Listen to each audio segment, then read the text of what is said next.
Nuovo schema di incentivazione del biometano in Italia. Quali sono i punti principali della nuova bozza del decreto?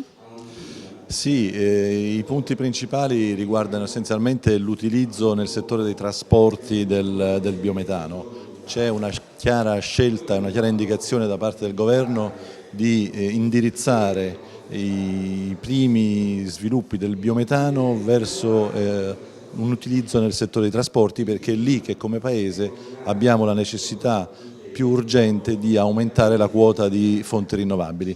Negli altri due target del ferroelettrica e per l'heating e cooling siamo già a un livello abbastanza soddisfacente, mentre invece per il sub-target dei trasporti siamo leggermente indietro e quindi c'è bisogno di un sforzo aggiuntivo che pensiamo il biometano possa dare.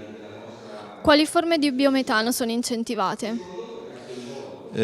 Guardi, essenzialmente è il biometano che va, come diciamo prima, a essere utilizzato nel settore dei trasporti, quindi è prodotto e o consumato in loco dalla stessa azienda agricola, dallo stesso impianto produttore, oppure viene immesso nella rete di trasporto e distribuzione del gas naturale e attraverso la rete raggiunge quindi gli utenti finali nel settore dei trasporti, quindi le auto, gli autobus cittadini oppure i trattori. Sentivamo proprio adesso che ci sono queste innovazioni nei trattori a biometano.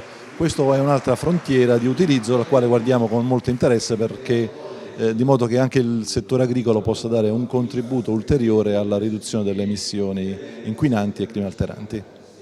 E quali sono quindi i prossimi passi? I prossimi passi sono che stiamo ancora finendo di analizzare il corposo contributo che abbiamo ricevuto da tanti cittadini, associazioni e organismi di ricerca e università.